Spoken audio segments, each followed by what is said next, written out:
And for a while, like, Will thought I like despised him.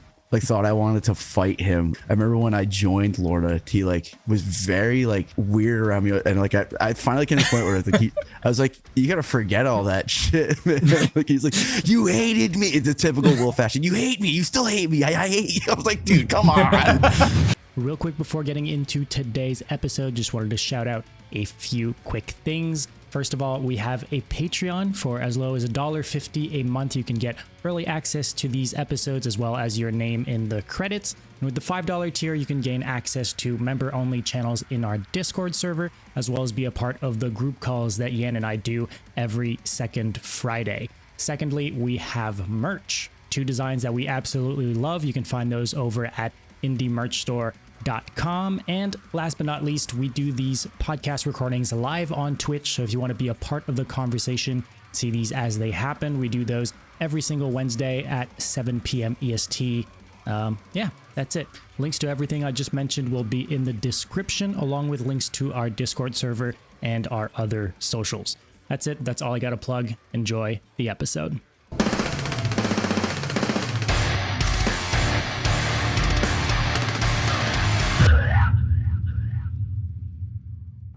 Moke, my man, how are you doing? Dude? Welcome to the stream, man. I'm good. Hell yeah. Well, thank you for taking the time to do this. I know, we were talking a little bit off camera here, but you've got a lot of stuff going on.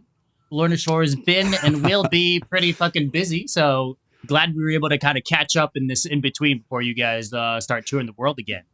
Stress and panic every day.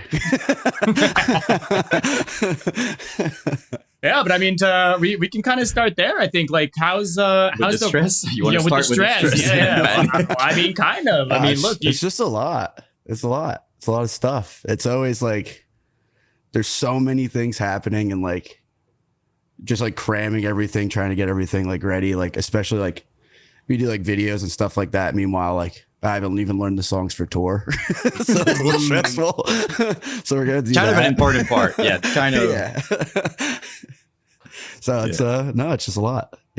I'm having a blast. I got no complaints, but how long's the process kind of been? Because like you said, you guys have been shooting a bunch of videos. You guys put 3 singles out. And they all have videos, stuff like that. Obviously, the album was recorded like way before that. So like, what's the timeline been looking like? I mean, we've been writing the record for like 2 years. On top of that, like everything in between. Once we started rolling out like Oblivion, doing the videos for that, and then immediately doing the video for Unbreakable, and then immediately doing the last video. It's a lot of stuff. Mm-hmm. It's just big productions too. On top of, I mean, we're not talking like a little performance video in a room. Like, we're talking big freaking, looks like a freaking movie. So Oblivion was probably kind of a trek. That was shot out in Alberta, right? Yeah. That was nuts. That was crazy. Dude, there was like this massive, like, because, we're like in a crater. There's like this massive hill, and like we're like carrying gear down the hill, like trying not to fall and like break my fucking neck before doing like performance shots. It was a little crazy. It was awesome. The video came out great, but it was very cold, very windy, and like we don't really wear like a lot of clothes. You know what I mean? We're wearing stage outfits in the fucking wind. It's like 40 degrees. I wind burn across my whole chest. Yeah, plus the sweat from the performance, I guess, too, kind of extra chilly there. Oh yeah. It was fun though. That was sick. Unbreakable is still my favorite one. That was crazy because, like, obviously the director has to come and be like, hey, no moshing, no stage diving, because legally you can't like tell people to do it, because if they do it they get hurt, and then it's a big insurance thing. But immediately we're like, yo, we need to plant somebody in there. We looked at Nick Chance, our photographer. We're like, yo, you need to stage dive and mosh as hard as you can to get these people to fucking do something. Next thing you know, it's just people are just swarming the stage. It was hilarious. It was a good time. But you never told them to do that though. Just so we're clear here, just for legal reasons. You never I told them they're not allowed to. They're not allowed to do that. Well, that must have been cool too, to have like a bunch of fans there too to participate in the music video. It's kind of different than what your usual thing is, right? Yeah, like a bunch of homies showed up. It was really cool. It was really awesome. Everybody had a great time. I mean, I had a blast. I know everybody else did too. So that was like the most fun and like the longest day of filming I think I've ever done in my fucking life. So how long we talking? Cheers, yeah. So we did like solo shots the day before, which only took like an hour. And then we got there at like 10 a.m. the next day, and I didn't get home until like 1 a.m. So it was just straight like all day. As soon as the crowd came in, it was like take. It just, like even when it's like focused on one of the members, like you're in the background. So like you still need to like be up there. Like I had been so hard that whole day that the next day I ordered like a bagel to my house and I couldn't eat it because my jaw was sore from my neck. Dude, it was rough. It was really rough, dude. I'm like, ow, dude, it's fucking crazy. That's so good. I love that all the videos are really different too. Like people have told you already, I'm guessing, but like it's cool because sometimes you see like a run of videos and let's be honest, it's kind of a similar, I don't know, like the band gets the package deal sometimes. Yeah. Oh yeah. Similar. It's a trilogy. Yeah, sure. Similar scenes. That it goes from every Lorna Shore song sounds the same to every Lorna Shore video is the same. There we go. Got him. You couldn't let them have that. No, dude. No, at least they don't have that one. Oh, it's sick. It's really cool. And if you look at the comments also, there's a lot. Obviously, it's about the music, but like if you pay attention, there's so many comments about the videos themselves, which I think it's pretty rare. Most people talk about the music usually. In metal, at least, Yeah. Music videos are kind of boring most of the time. I mean, a girl running in the woods and then people playing in the barn. You know what I mean? Like it's nobody. Yeah. It's well, dude, the classics, Glass Cloud, dude. That's the one. Well, we already got the good ones made, right? Like that's my thing, You can't redo the warehouse one anymore. No. Come on. You can't remake the good ones. That goddamn venue they use for every the concrete square with the panel of lights on the I can't see another music video with that set anymore. It's fucking crazy, dude. All the good bands already did it, and like people are always going to cling to that. So even if it's like the best one, if it's new, you're beat. No, it's over. You can't beat what was already done. It's not going to happen.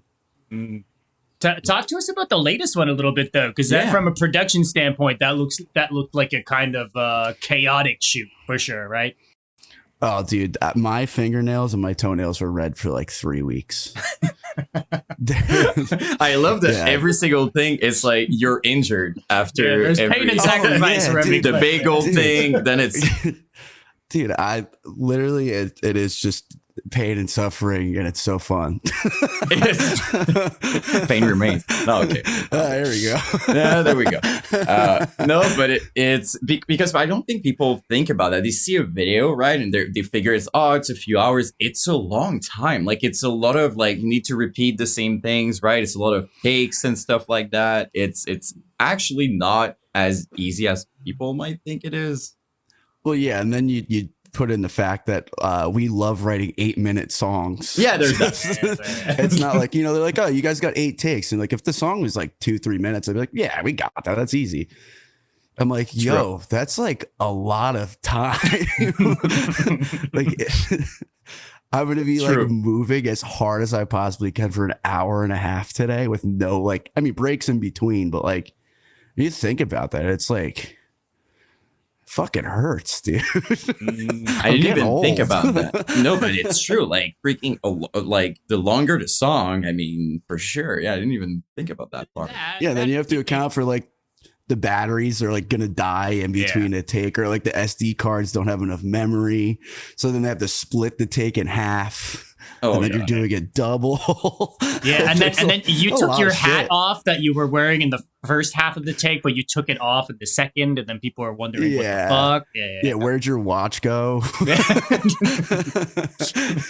Oh my god. I'm also kind of curious in terms of production, like if we're talking like team there and stuff like that, like how many, because I'm really ignorant to that, like how big of a crew during those productions usually, camera and all that. Well, We, for 3 of the videos, no, 2 of the videos used the same production crew out of Philly, Mid Vessel, and they're incredible, and they're so good. But usually, like the like it depends on like how many locations there are, and like I'm not usually there on the days where they film the storyline, so I'm sure there is way more people that go into that, or like set building or anything like that. Like usually, like when we do like live performance day, we show up and where we're shooting is already set up, and the crew is just like, you got your playback, you got a person doing behind the scenes photo, and then you have 2 people with 2 different cameras doing video. They'll have like a set camera and 2 like roaming cameras, and other than that, like maybe like a makeup person, because they had so much like blood and stuff. So we were, dude, this chat is insane. I'm sorry. But care to elaborate? Oh, dude, I don't know who it is, but when I had my engagement party like a couple months ago, and I was so drunk at the bar. Yeah, congrats. Thank you.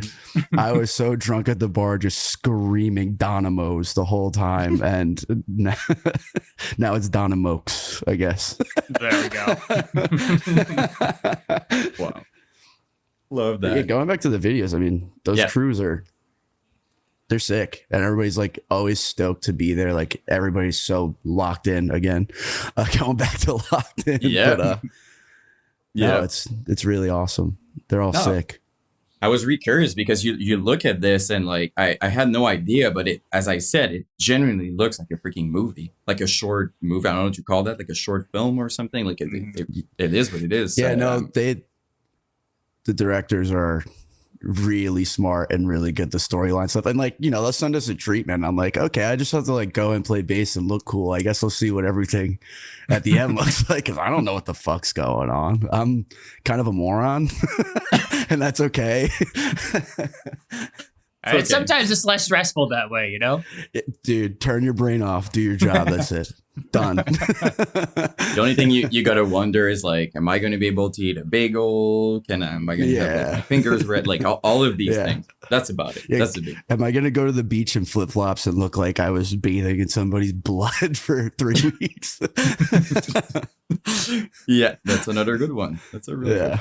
Oh, it's cool though. The result is really sick. So. It's something we were talking about length of songs too. I mean, just from keeping a music video interesting for 8 minutes is a different beast to tackle as well than like a 2-minute song, right? So there's that too. I think for all of them, like, they kind of they're super well executed with that. So you gotta write a really long story too. You get like 2-second clips of his story. I mean, it's got to be pretty in-depth. Yeah, because let's be honest, like the classic with the girl running for 8 minutes, it could be it's a whole lot of slow-mo, man. Yeah. Easy peasy. Done.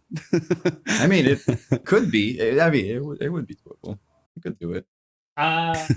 So I mean, we're talking about Prison of Flesh too.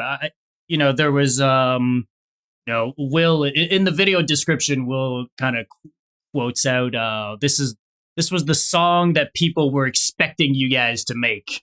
Can you kind of talk to us about that? I mean, it was definitely the song I was hoping we were gonna make. Dude, I get a rise out of like just like the most like intense, the fastest songs on the record are always like the one that I love the most. So, I mean, I think people do expect us to do kind of like our version of over the top things. I know people have their own versions, and it's usually a little bit more over top than ours. It's just like kind of figuring out a way to like make the most crazy song, but still kind of be in our lane. So, I mean, I think people kind of just expect us to make our songs over and over again at this point. And I know we don't do that, but people do think we do that, which is whatever. Not my problem, but it's like if we did anything out of the ordinary that didn't sound like Lorna Shore, the 6 people that are mad that it sounds like a Lorna Shore song are going to be happy, and then the rest of the Lorna Shore fans are going to be pissed. So it's like, where do you go with that? It's either the fans or the people that are pissed off, and obviously we're going to stick with the fans. So yeah, it's one of those things. I think also where you guys are, I think it's fair to say, like, on top of the scene. That's kind of how we say it, or I say it. There's also always going to be people who won't be happy no matter what you do. You know what I mean? You would do anything dude. and they never would be happy. There's that too. We can't do shit. So it's like, you know, try a new direction and it's like, oh, they change, and you do something similar. Oh, you see, they're still doing this. Like, dude, it's just no matter what. It's like somebody's fucking pissed off at us. Yep. I'm like, cool, man. I'm sorry. I don't know what to tell you. I don't, like it's so funny. Like even like if we had a conversation about it, they'd still be fucking pissed at me, and I'm like, okay, it's fine. Oh yeah, people's minds are made up already for sure. But Oh, yeah. I mean, on the topic though of kind of, you know, what people expect, you guys are also, I mean, let's be real. A lot of people are influenced by Lorna Shore now, right? We see a lot of people wanting to do the Lorna Shore sound, the Lorna Shore thing, having the same kind of viral moment as Lorna Shore did, you know, like all these things, right? So is that something that you guys kind of bring into consideration when you guys are writing new material? Like it must, I'm imagining there must be some sort of conversation around like, where do we go next? And is it, you know, or is it just you guys are just doing whatever the fuck you guys want? I mean, so at the beginning of writing this record, it was very much like, you know, we were like, we need to like evolve on like what we do. And, you know, we did, but like we found ourselves like boxing ourselves in with like so many rules and stuff like that.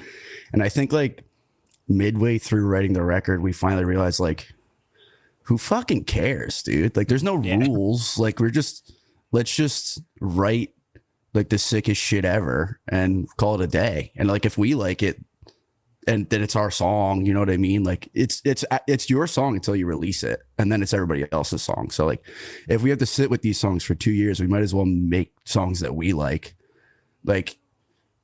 other bands are going to do what other bands do. And like, we're going to do what we do. And that's fine.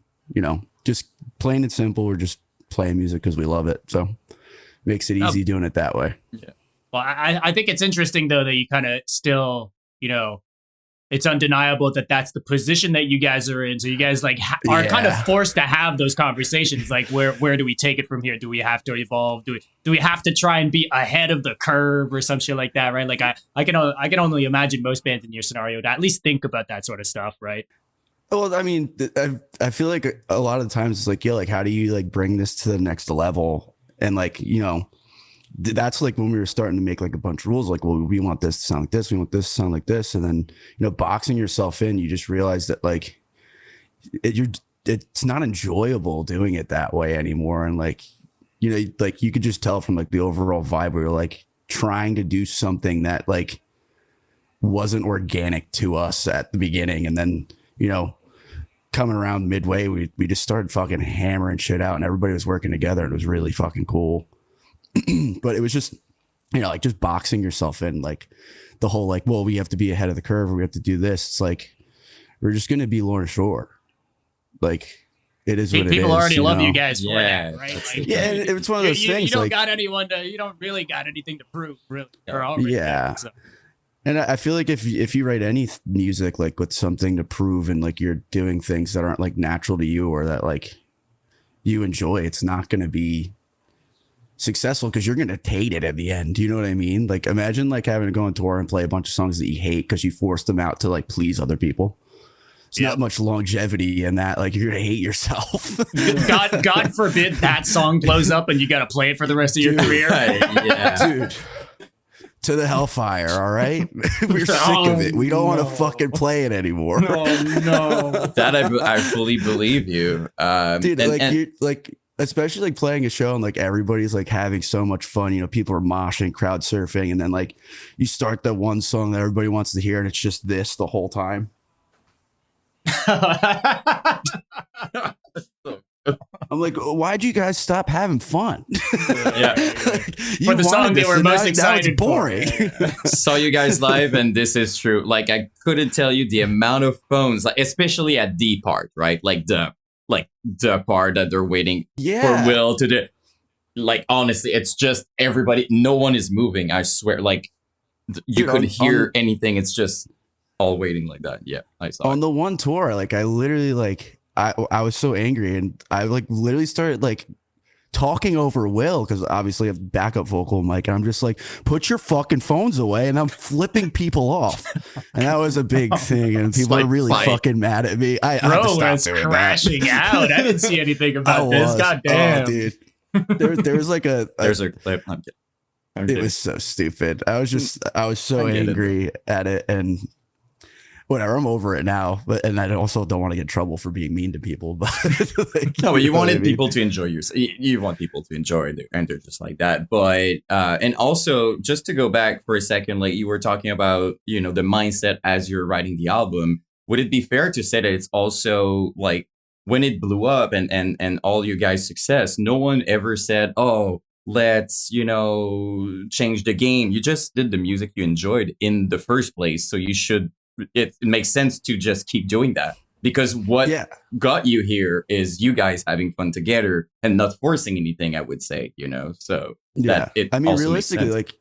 like with Pain Remains, like we went into studio, we had a month in the studio, that was it, and we had like no music written, so like we just walked in, and for like the first like 2 weeks, we just weren't like, nothing was really landing. I think we had like one song.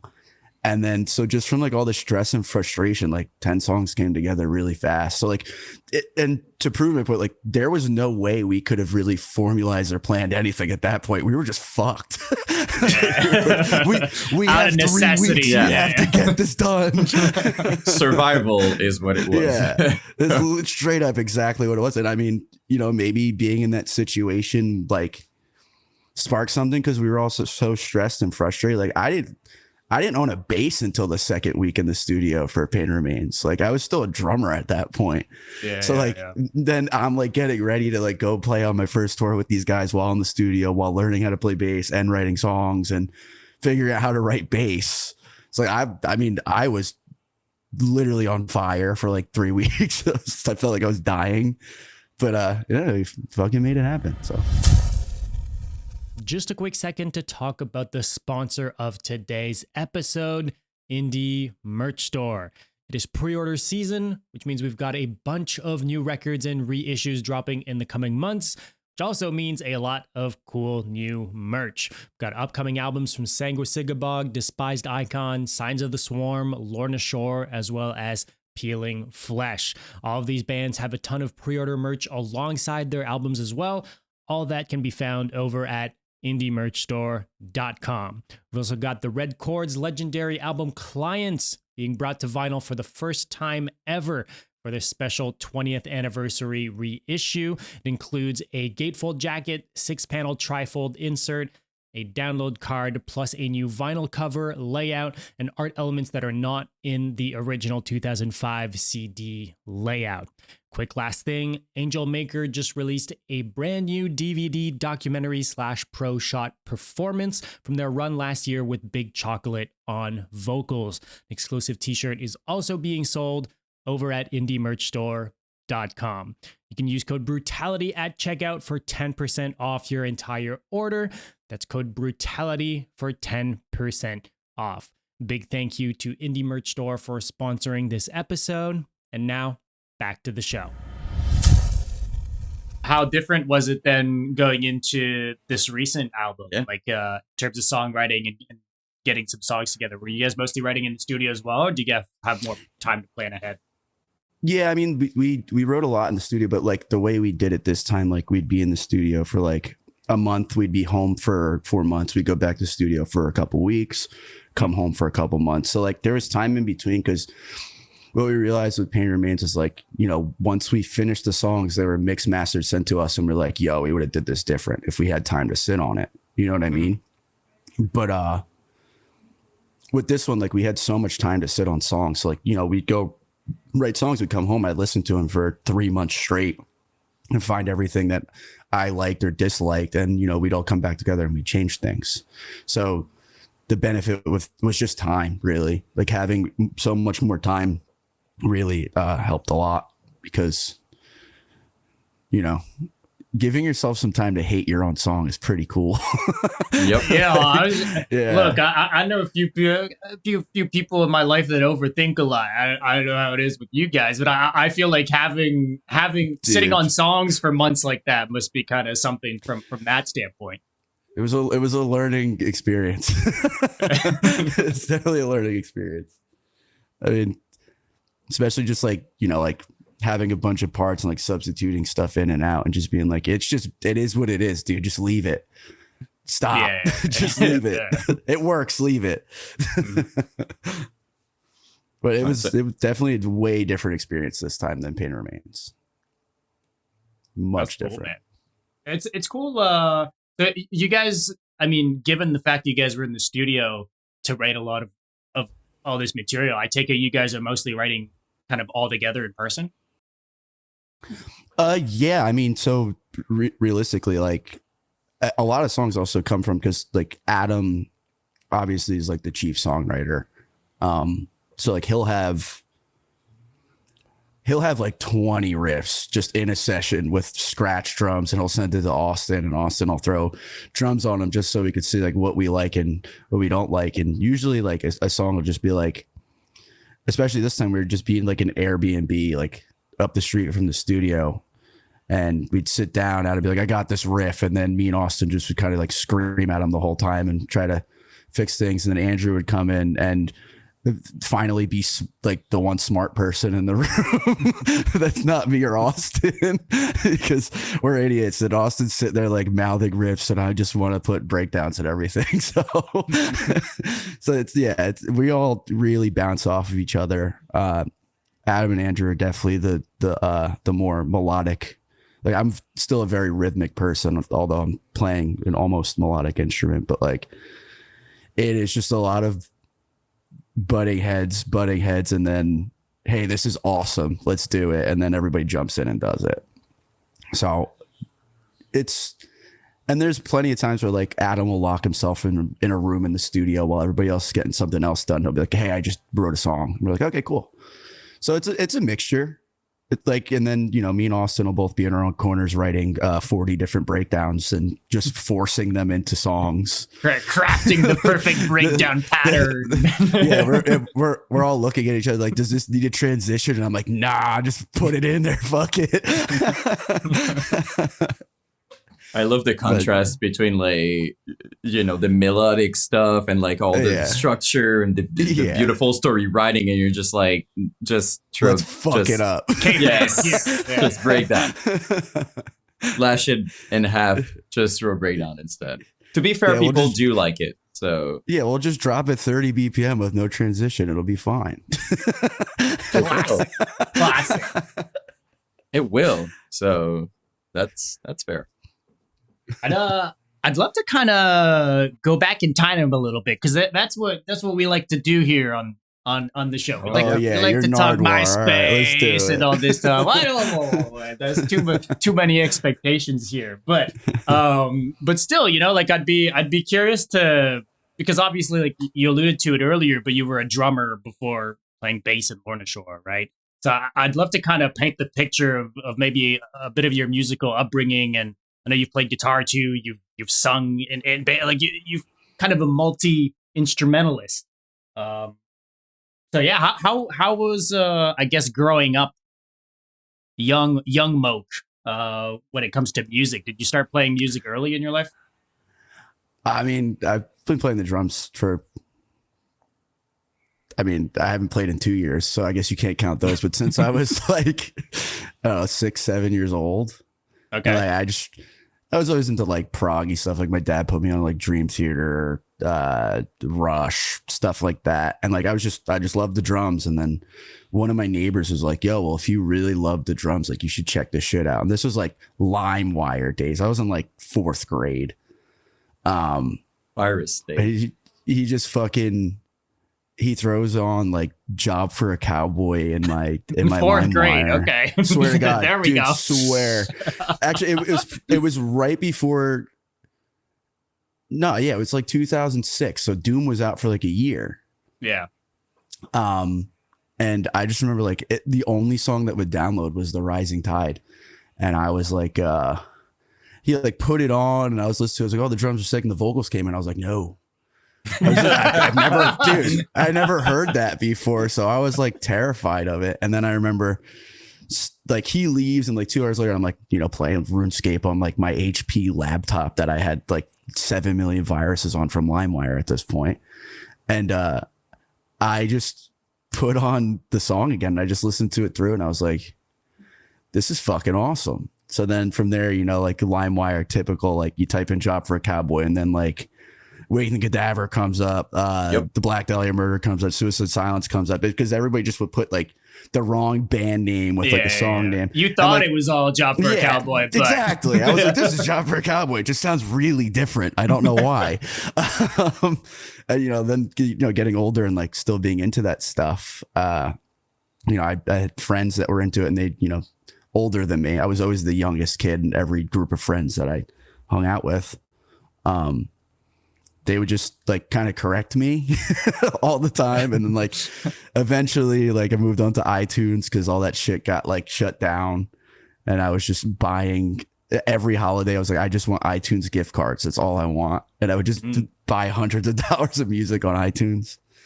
But then, you know, growing up, like getting like older, I played drums in a band called Depreciator with a bunch of kids that I was friends with from high school.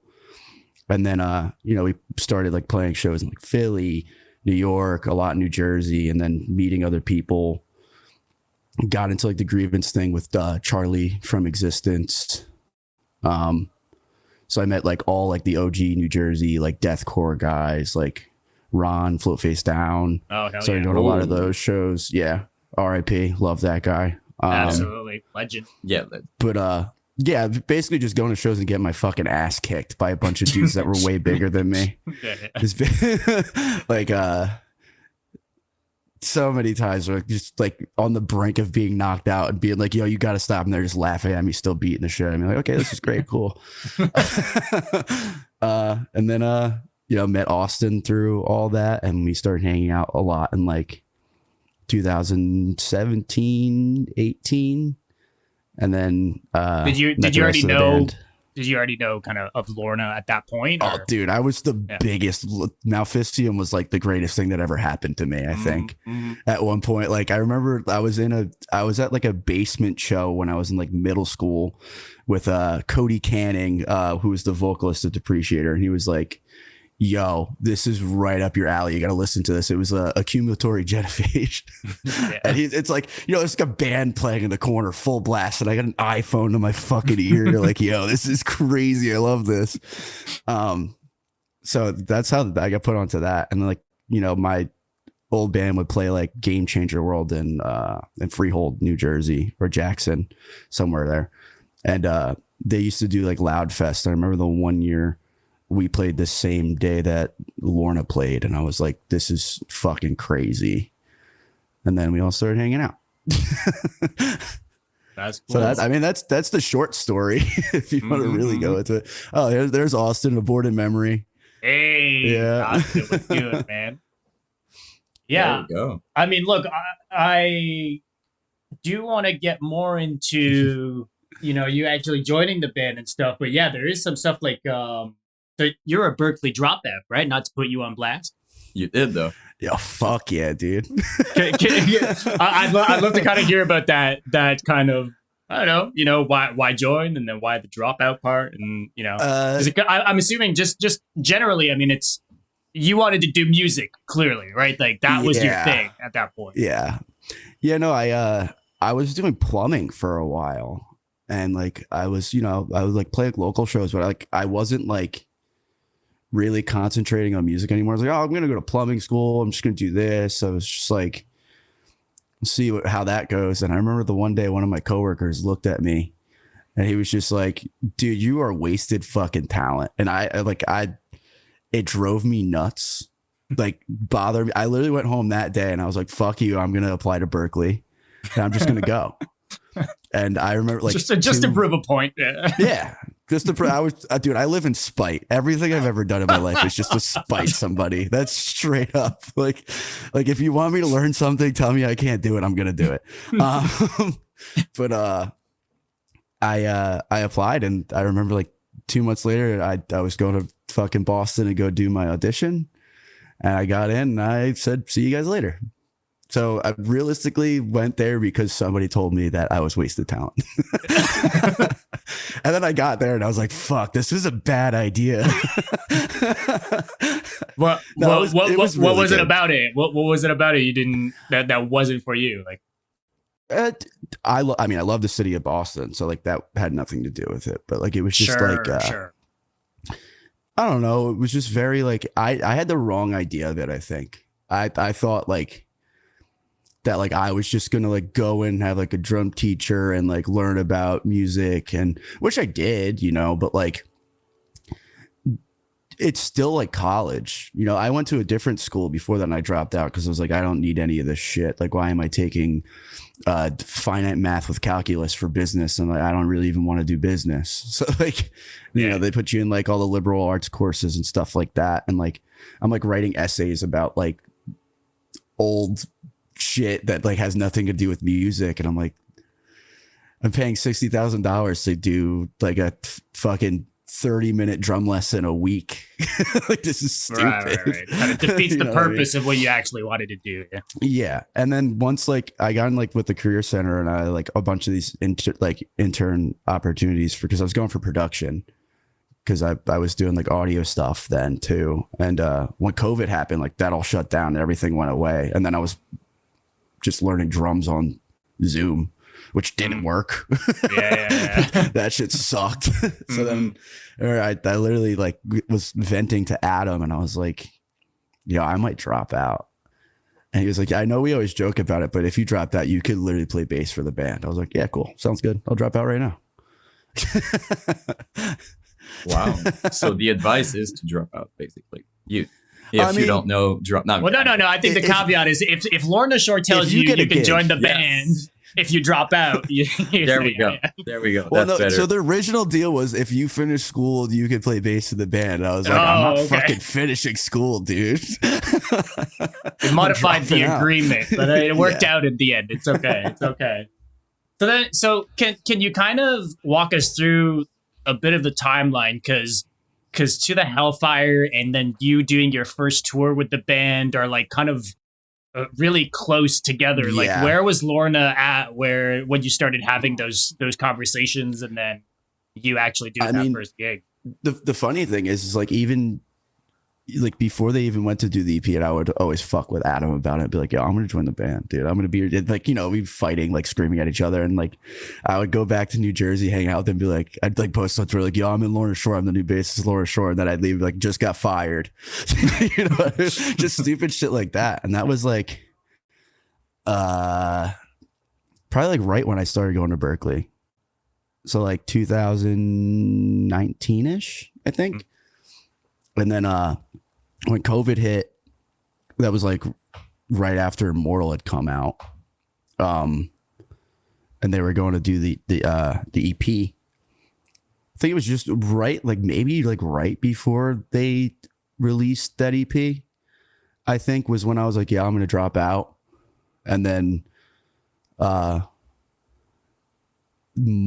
like the March after we did Pain Remains, so that we recorded Pain Remains like November of, was it 21 or 22? I don't remember.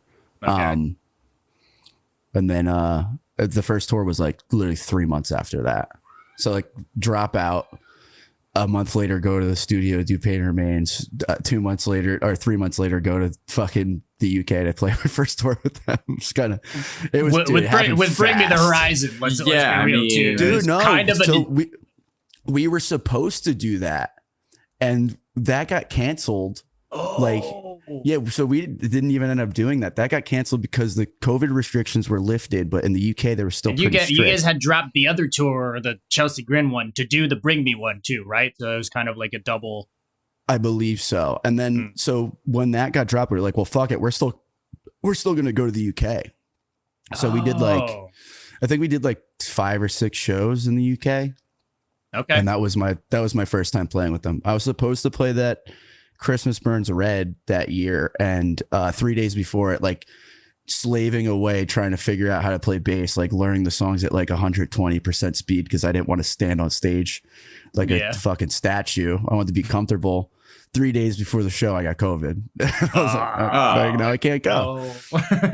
And then I tested negative the day of, so I could have probably went, but whatever. It is what it is. Yeah, I feel, It's a weird time. different times. Yeah, definitely. Oh yeah. If it was now, sure. people would be like, "Yeah, we're going. Who cares?"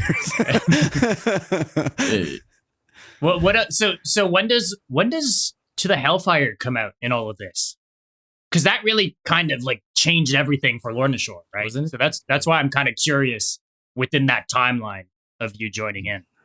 Yeah, I'm trying to put together a timeline right here, but I hit my head plenty of times, so I'm trying to figure out 2020, exact right? dates. Yeah, it was 2020 for sure. Yeah, I think it was 2020. Yeah, so yeah, I probably right after it dropped then. Oh yeah, it had to be after it dropped because they did an EP release tour, and the band that I was playing drums in Boston, Underthrow, metalcore band, opened their EP release show in Boston. So it had to be like maybe like I probably joined 4 or 5 months after that released. Yeah. So how is it from your perspective, like seeing that song blow up the way that it did? And then knowing then that you're in the band, like everything all that changed. Yeah, pretty it's quickly. kind of fucking insane, right? Like you're joining this band that just like blew the fuck up. Yeah. I will say that even if they didn't blow up, I was still going to join the band. Yeah, sure. I mean, you were already having those talks, right, as we've established. But still, right, like it still must have been like crazy to kind of witness. And to be completely honest and be very fair about it, like I still don't think I've really processed anything that's happened in the past 5 years. Fair. Like, Very fair. I don't think I've had a chance, to be honest. I don't think any of us have really had a chance. Like, I don't know. Everything happened really fast, and there was like a lot of growing pains. I feel like there was just like a lot of, all right, what do we have to do now? Like, you know what I mean? There was never like a second where we like all step back and we were like, yeah, we could take a break. You know what I mean? Basically never, we talked about it before, you basically never stopped almost pretty much. Like all the tours, everything ever since, you know what I mean? Dude, like people can say whatever they want, but they cannot say you guys are not working, super hard. You're like constantly big tours, writing the videos, whatever. You basically never stop. Yeah. And then like when you add the life in between, like I moved 3 times. I got 2 dogs. I got engaged. Did you sleep somehow? No, it was just like, everything in between too. It was just like with how fast everything was moving with the band. And then like, everybody's personal lives moving so fast, like everything in between. Like, I don't think any of us have really had a chance to be like, all right, let's slow down and really like think about what's going on right now. Like I never think about it. I'm just kind of like, oh, what's next? What are we doing now? Like, where do I have to be? What do I have to do? It's like, I don't think there was ever a time where I've like really looked at it and been like, yo, we're doing this shit. It's kind of like just running as fast as you can while on fire. Well, to be fair, it seemed to be working. To be fair, it seemed to be working. But I'm also guessing you have those moments probably before, because you did such like huge shows that, let's be honest, we didn't even thought would be possible within deathcore, like ever. So I'm guessing you have within the band some moments before going on stage or whatever, just being like, guys, this is unreal. You know what I mean? Like, there's one specific moment that I can really pinpoint. And it was Summer Breeze on our first festival run. We played like the last day of the festival. It was like a Sunday. We were supposed to play at like 12:30 in the afternoon, and it was pouring rain. And this was supposed to be like the big festival that we were playing on that tour. And like we're all like backstage, like getting ready to play. And we're like, no, guys, like it doesn't matter who shows up. Like we're playing Summer Breeze. It's gonna be awesome. And then like it'll be like a band practice, if anything. Like it is what it is. Like we're still here. We'll still put on a show. Like Austin's back was really hurt during that time too. Like he was in the hospital the whole day before. So like it was like this like it was such a shit day already, and like everybody like vibes were off. Vibes were off. Not And locked in. Yeah, no, not locked in at all. And I remember we walked to the stage and I forget who played before us. Doesn't matter. But like we're like setting up. And this is before we had crew or anything. Like we were setting up stage racks. We were, like we were doing everything before. Like we just had a sound guy and a driver and a tour manager that did merch. That's all we had. And I just remember like slipping my head like out from behind like the backdrop and just seeing like 50,000 people. And just turning around and looking at everybody and like immediately pale white panicking, like start pacing. And everybody's like, what? And I was just like, just don't look out front. Just don't look. Just go on stage and play. And then of course everybody looks and we're all like, what the fuck? What the fuck? What the fuck? Like freaking out. And we played and I just remember like getting off stage and like we all went our separate ways. Like nobody talked to each other because I knew we were all crying. We were all like, what the fuck just happened? Like it was like this like surreal like fucked up moment where like it was like, yo, like we just did that and like that many people were there, and that's when it clicked. It was like, like the band after us went on and like they played to like 5,000 people, which is still awesome, but like they just clicked like, yo, they showed up at 12:30 in the afternoon, pouring rain, the last day of the festival to see us. Yeah. And that's when it really clicked. I was like this is fucking nuts. And then I got really drunk for 2 days. Makes sense. Yeah. No, that was the moment it clicked where I was like, okay, this isn't just like some like fad, like fake hyped thing where like this is going to be gone in a year. This is like, okay, like we could do this and play like big shows and like make this like a real thing. You know what I mean?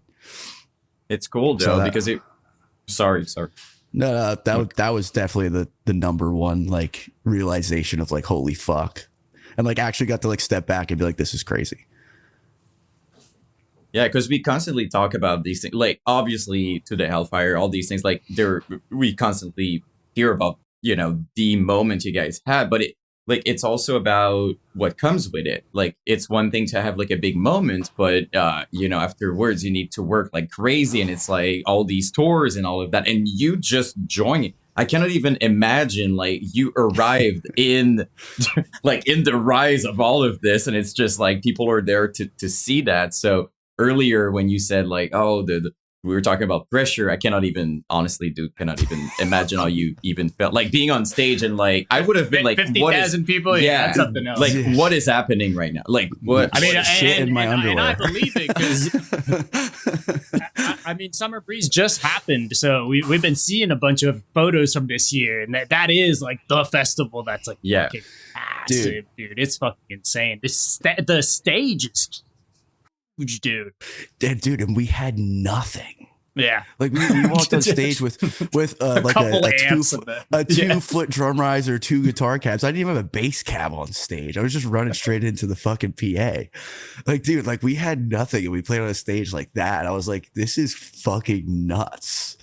And I'm like, guessing we were there the day before, and like me and Adam like walked around and like watched a couple bands. There was a band on stage dressed up as pirates with a full blown pirate ship on stage. Oh my god! And we walked on with 2 cabs. Like, and it's raining. This is fucking nuts. And you know what? I'm sure people went crazy too. You know what I mean? Like in the crowd. I mean, it's raining. It's like must have been crazy. Fucking nuts, dude. It was so crazy. That was a day I'll never forget, dude. That was crazy. I don't want to put pressure on this thing, but the upcoming headliner you guys are doing. I mean, the venues you guys are doing, but then Madison Square Garden to top it off. Not quite Madison Square Garden. It's the theater. Mm-hmm. It counts, which is still crazy. What's the cap? Honestly, I'm gonna have to look that up. Jamie, pull it up. Still big, though. I mean, it's still right. Like I'm crazy. It's still. I love that you're all checking at the same time. So who's winning? That's the question. Capacity. The capacity is 5,600. To it. I mean, that's fucking massive though for a non-festival thing for deathcore. Yeah, dude. The only other show that I can compare to that, which is the funniest fucking thing, we were in North Carolina. What's the fucking city called? I don't remember. It's like, dude, it's like a city like right outside like a military base or something. So it's just Greensboro. Thank you, Mike. Dude, there was like 6,000 people at the show. Okay. Fucking nuts. Maybe not 6,000. Probably. Yeah. Fuck. You did play that one. Dude, it was. Fuck. My parents were there. My aunt was there. Like, my friend Anthony, Zach, and Riley came out. So like, I had a bunch of people like come out from like New Jersey and like North Carolina, and like. I didn't expect that many people to be there. It was fucking, this guy's chilling, dude. Oh, dude. I cannot not pet him. I'm really sorry. It's too. I'm really trying, and I'll get the guest feature of my dog soon. oh, perfect. But you know what it is. It's really difficult not to pet. I mean, yeah. Right. So, And he'll be mad at you if you're not. I mean, exactly. Yeah. So, sorry, we kind of got it No, completely. dude. Dogs are it. That's it. Number one. Yes. So, but you did one of your early ones was Chaos and Carnage, right? Yeah. And that was, to my understanding, kind of one of those where, you know, obviously that tour had been booked before you guys blew the fuck up. And you guys were playing in the middle of that bill. Yeah. And then, dude, and honestly, still to this day, like when we talk about the tour, it was one of the most fun tours we've ever done. I mean, that lineup was insane, right? Dude, fifth grade me was literally like Mark from Suicide Silence, like hung out with my parents, like was ripping shots with my parents. And I'm literally sitting there That's like, insane. yeah, like she's like, oh, I know who it is. Like you tortured me with their music your entire life. I'm like, yeah. So like, dude, that was surreal, man. I mean, and like all those guys, dude, dopest dudes, like the coolest tour that was my first American tour with Lorna Shore. And it was like, when we're going with who? It was like the biggest like coming to God moment of like my life.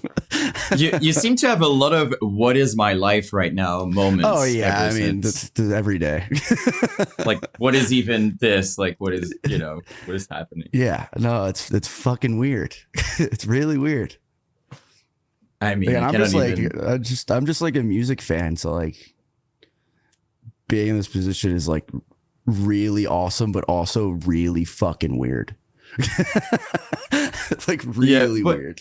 You know what? I think another reason why I think people are rooting for you guys as well is exactly the conversation that we have. Like you guys are, I don't know what to say it. You guys are on top, the most popular deathcore band, but at the same time, it feels like it's just like a bunch of guys having fun for the most part. Like when I saw you guys on scumbags from New Jersey. I mean, I wouldn't say it like that, but I mean, when I saw you guys live, I fully remember seeing Will. It was in Montreal, and he just went on the balcony. I don't know what to say it, but upstairs, and he was shooting nerfs uningested as they were playing, and I was just like, okay, they're just like goofballs, just having fun. You know what I mean? Like that.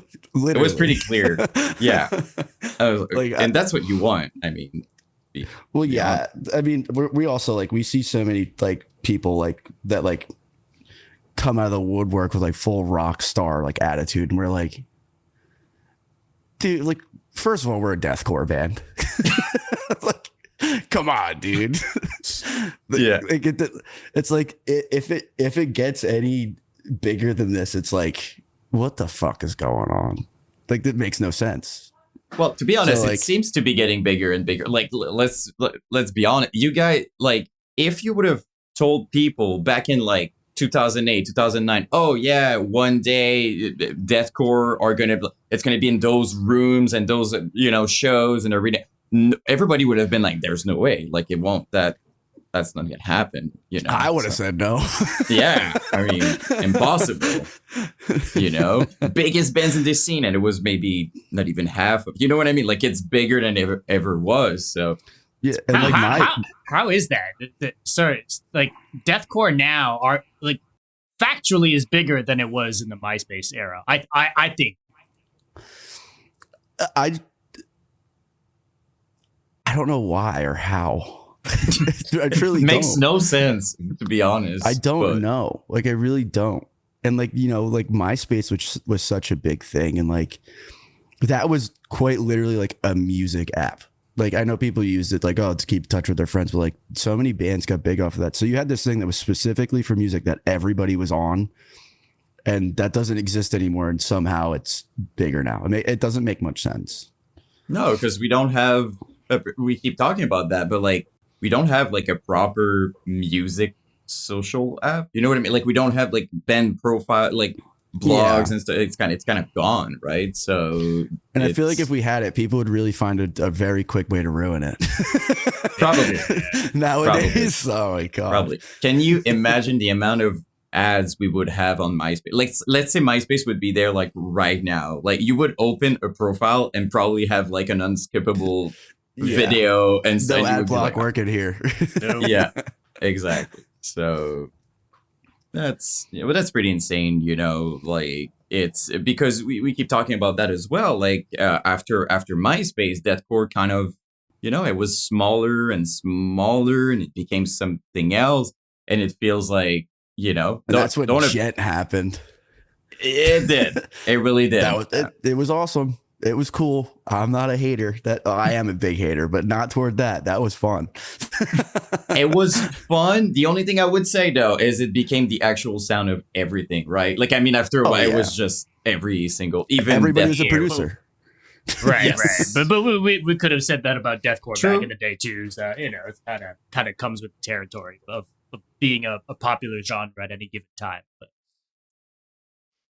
Yeah, I mean, realistically speaking, like I was going to say before, is like my goal in life was like I want to play Starland Ballroom in Sayreville, New Jersey, and then by the time we played there, I was like, I never like we don't fit on this stage now. Yeah, like we had so much show on stage. I was like, well, here we are. So, dude, it's fucking weird. It's really weird. How is it with Pyro, dude? Because you guys have been pulling out the Pyro recently. Oh my god, dude! The last European tour, the festival run, I did not expect the Pyro to be that extreme. Dude, that shit is awesome. Like especially like when we first started doing Pyro, we did a Euro headliner, and I remember there's some shows where we couldn't use it, and I just remember like be on stage and be like, yeah, like show was cool. Dude, I could have the worst show ever. If there's Pyro, I was like, dude, that was fucking awesome. I burnt the shit out of myself the last show on this festival run. Cause like, you know, it was like, it's the last show. Like everybody get up on the riser, stand real close to the fire, look so cool. Mm-hmm. Dude, I stood up there and like, they just held it down because they were trying to get rid of the rest of the fuel, I guess. And I just remember I stood up there. I was like, okay, it's going to turn off soon. Everything's burning, and I just turned around, jumped off the riser, and just ran. I was like, dude, my arm was like so red. I was pretty close to having burns for sure. What is it with you and being injured though? Like it feels like a lot of stuff is dangerous. If I gave you the history, like my medical history, you would be like, "What the fuck is wrong with you?" What's the worst? What's the worst injury then? I'm curious. Worst and funniust injury. Yeah, Go. Maybe it's the same thing. Maybe the same, but no. Honest, so I'm cursed. I played football like my entire life, and I was supposed to go to college for football and all that shit, and I had like 13 reported concussions. We'll go with that. Reported. What? So the other ones that I was just like, yo, I'm still playing. Fuck these guys. Like not reported. But the last game I played, I got like double impact syndrome. So I got knocked out. Somebody hit me while I was knocked out. And I was knocked out on the field for like 15 minutes, and they had to put me on like 3 months of bed rest, no lights, no sounds. So like I just sat in bed in the dark for 3 months. Yeah. That why probably before- felt like 5 years though. Yeah. Like what? Well, dude, that's why before when you're like, yo, what's the timeline? I'm like, dude, I hit my head a lot. I can't put together a timeline right now. Okay. Shit. It helps understand the rest of that. So for you, the bagel thing was nothing, right? Like all these, you're just like that that's was light. Easy peasy. Yeah. So when you saw the fire and the pyro, you're like, oh, what's Yeah, everything's great. What's a burn? Full body burn. Whatever. Oh, no, but seriously, dude, like you said 3 months. Did you really say with no sorry, I'm trying to imagine that and I'm having like I mean, I totally cheated it. Like my parents would like leave to go to work and I'd be in the house alone. Yeah. And I would totally run downstairs in the basement and just start ripping because dude, I had so much energy. I would throw on a metronome as fast as I could. And at that point, like 270 was like tops for me. And I would just rip blast beats for like 15 minutes and then run back in my room and act like I was in there the whole time. Which was probably the worst. Like if there's one thing not to do, it would probably be that. Yeah, so. No ear protection blast beats with a traumatic brain injury. Yeah, I would probably not recommend it, I would guess. But Definitely it worked out, surely, but maybe not the best. Yeah, That's the specialist would not be excited to hear that. we got away with it. We're fine now, right? It worked, so maybe it did. Who knows? Maybe it worked. I know a doctor that's getting a message right after this, though. Maybe. But, yeah. So funniest injury then, because that was, I mean, that's a funny story. Funniest. What's like the stupidest injury you've gotten? Oh, dude, I was in like 5th grade, and we had like a snow day, and like me and like all my like friends in the neighborhood, like in my friend's backyard. And for some reason, my friend Victoria had like a pool skimmer, like the big pole with the net on the end, so you clean out your pool. And she was just spinning around with it. She hit me right in the mouth and snapped my tooth in half. And I just remember going home and I was missing half my front, like literally this tooth, missing half of it, and we had to go back to school the next day to find it. Dude, no, because I walked in my house. I walked in my house and I looked at my mom. I'm covering my mouth. I'm like, listen, it's okay. We should go to the dentist. It'll be fine. And I just remember she's like, show me, and I showed it to her, and she freaked the fuck out. Straight to the dentist. That was funny. That's a funny one. Dude, like, I don't understand. You're at the same time the most unlucky and then really lucky person that I've ever talked to. Like it's like you're having all these crazy, amazing stories, and then you get super injured and oh yeah, all dude. of this I was on a trampoline when I was a kid, and I was going up. My neighbor was coming down. His tooth went into the back of my head. I had to get like 14 staples. That's some wrestling shit right there. Yeah, Jesus a lot, dude. Like it's like this shit doesn't happen at kids anymore because nobody goes outside. I keep saying, it's like when I have kids, I want them to have broken arms all the fucking time because that means they're outside doing stupid shit. I do have to agree with that. You do stupid stuff like trampoline and It's the only way to learn. You're not going to learn much on fucking Fortnite. Like, go outside and hurt yourself, please. Says the dude that grinds RuneScape all day. Oh, come on. Man. Going there. Listen, I was still breaking my shit. All right, it's fine. Well, you did both. That's the point, right? That's the point I'm trying to make. You can probably do both. Yeah, I have to stay away from RuneScape though, because like it was like my entire life, if I'm honest, when I was playing that. So I have to stay away. People were mad in the comments of the little video I put up to promo this episode that I was in full Addy gear doing fucking Dragon Slayer 1. Dude, come on, man. I was like, I had to explain to people like, yo, like I'm almost maxed on my one account. Leave me alone. People were taking it personal. Dude, if I open because I have that stupid fucking Jagex launcher now, you go to like pick account, there's just 13 fucking accounts. Like I have a lot of time on my hands. I'm sorry. There we go. Oh, what is it? What is it about RuneScape? There's no end. I often get addicted to games that like when you can beat a game like I'll just beat a game in like 6 hours. Like I have an issue with that. Like I don't put things down. And like the whole band always makes fun of me. I'm the iPad kid. Like, we'll find like a stupid fucking phone app, and I'll wake up at 2 p.m. the next day for sound check, and they're like, "Why'd you sleep in so late?" I was like, "I got stuck on the game till like 7 a.m." They're like, "You started at 6 p.m." I'm like, "Yeah." Dude, I cannot put it down.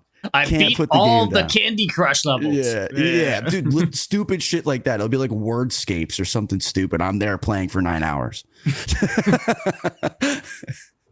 So All right. RuneScape's a game where you could just do that.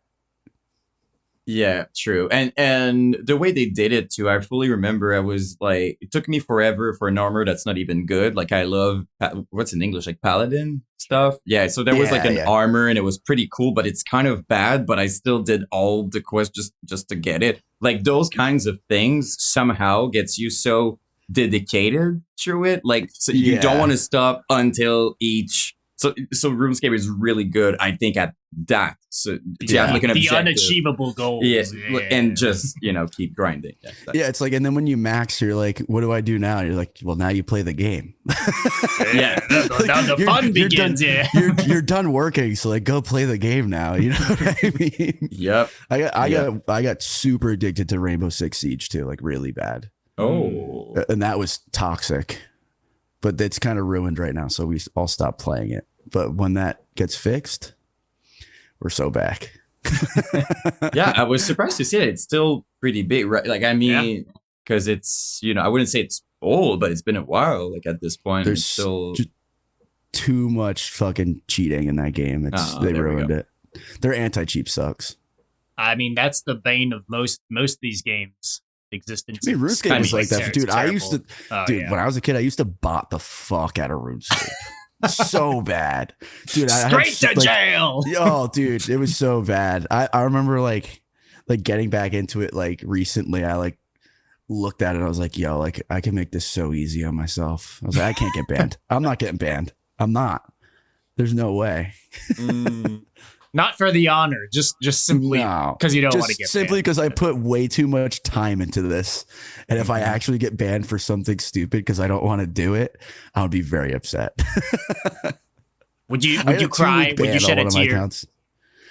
No, I just start over again and really hate myself. RuneScape prison. Yep. What we kind of talked about some MySpace bands earlier. You were talking about some stuff from LimeWire, but I've been tipped that you're pretty deep into the underground MySpace stuff. Oh God, who told you? Look, I see. He knows everything. I see like that's. Yeah, I'm telling you, he knows. But I know. But I'd love to hear it from you. Like what are some of the goated kind of more underground MySpace bands for you? Fuck. You're putting him on the spot. I know where this conversation is gonna go, and I'm gonna be here for 3 hours screaming about which bands are good and which bands are bad. my band hates me for this. I'm the biggest elitist when it comes to this bullshit. Now we're even more curious. Yeah, I know you piqued my interest now. I mean, look, this is called the podcast. This is what we do here. That's what we do. We're big nerds, dude. That's our life. So fire away. What's the elitism here? Obviously, Elijah is the best, like, OG deathcore band. For sure. They're like 16 doing that shit. That is awesome. And the shows, dude, the crowds, and how insane. Like, dude, you see like the battle of the bands for them to get like on like whatever festival was coming around, and like everybody's grabbing the mic, and he's like 17 years old, just like so sick. Like me at 17, I could not be fucking doing that shit. Not me neither. I don't want to think about it. I loved Burning the Masses a lot, like Nail Gun Massacre. That shit was sick. Specifically that song though. Was it Belay My Last? That was sick. One More Foot in the Grave was fucking awesome. Fuck. I mean, I'm from New Jersey, so obviously Waking the Cadaver. Float Face Down, obviously. Mm-hmm. Shut up, done from dude. There was this band. It might be a little bit past MySpace time, but it was only on YouTube for a while. It's probably still up there, but it was like right after like the whole gent phase, I think. But Blunt Trauma, that was sick. Oh yeah, I love that shit. Did you love the more hardcore? It's okay if you didn't, but like I'm really into like Demolisher and those kinds of bands. Did you like that kind of like just more hardcore deathcore or not? I loved like the Healing Process, Despised Icon. So that's, okay, so yeah, in that realm, Belie My Burial, that was fucking sick too. Yeah. You see, awesome. they're playing a show soon, eh? That's yeah, insane. yeah. That's what insane. Signs Yeah, is getting man. them on a show, dude. They posted that. I shit my pants. That's gonna be insane. Who else, dude? That's like other crazy lore, like the Beneath the Massacre is sick too. That wasn't what I was thinking of. What band did I just say? Nailgun Massacre. Their other album, Burning the Masters. I had no idea that Big Chocolate was the vocalist on that second record for them. Yeah, I found that out this year. On Offspring of Time. Yeah, I found that out this year. I was like, what the fuck? So obviously, Disfiguring the Goddess, obviously, was huge for me. That was like the biggest joke when I was younger, is that I looked like Big Chocolate, and now we both have big red beards, and we even look more alike now. It was meant to be. Oh yeah. Job for Cowboys was my favorite band of all time. And I'll even be the crazy person to say that I like Genesis more than Doom. Okay. Hot take. Crazy take. Crazy take. I know. I even like Ruination more than Doom, which is crazy. Wow. But I also just like psychotic. I like psychotic drums, dude. I'm right there with drums. you. Oh yeah, you have a bunch of drum covers from those. Oh songs. yeah, dude. I have this old YouTube that I cannot find. Where I was doing. I've got it for you. I got the fucking. There's a Despised Icon vocal cover where I was doing both vocal parts. Vocal cover. Oh, so you have a third YouTube channel. I can't find it, dude. It's gone. I did Sleepers on there somewhere by Disfiguring the Goddess. Dude, there's I always think about this. So I'm just like, we need to find that. There is so much crazy shit between SoundCloud, Bandcamp, and YouTube of like shit that I just randomly posted when I was younger, that I like, sometimes it pops up. I'm like, what the fuck was I doing? It's just a psychopath. Like I can't, like, especially like music that I wrote like back when I was younger. Like I listen to it now, like whenever I find it, and I'm just like, I was on some shit. Like, I can't do that shit now. Like I'm not that creative anymore. I was just like, and at that point, like I legitimately did not know how to play guitar, and it's some of the coolest guitar parts I've ever written. It's fucking crazy. I'm trying to think what other bands. I mean, the ones you named so far. This is like post MySpace, but you've I've seen you glaze Die Devour, and those are that is the band for me. I'm right there with you. Dude, I literally, so my boy Danny, because dude, I was writing like the most cracked fucking music, like when I was like trying to think of ideas for Lorna Shore. None of them obviously made it because I'm not a guitarist, but I remember sending him some of the ideas, and he was just like, where the fuck are you coming up with this? I was like, I listen to Thy Devourer's demo every day. Every single day. That band is, and dude, it's like you go on their Spotify, it's like 93 monthly listeners of the craziest shit of all time. Mm-hmm. Like that shit is unbelievable. And it holds up so well. Remembering Never also, fuck yeah.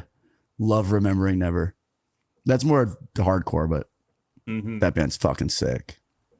Yeah, I honestly listen to more hardcore than deathcore nowadays anyways. Now I'm also curious about that though.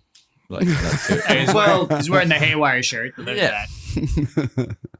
Yeah, I listen to that. I mean, dude, I'm so weird though. I'll go through phases. Like I'll have like a month where I only listen to hardcore. Then I'll have like a month where I literally only listen to like Abominable Putridity. And then I'll have a month where I only listen to like OG deathcore. And then I have a month where I only listen to podcasts. It's like, I fucking burn myself out of shit so fast because I get so fixated on one thing. And then I'm like, I don't want to listen to this ever again.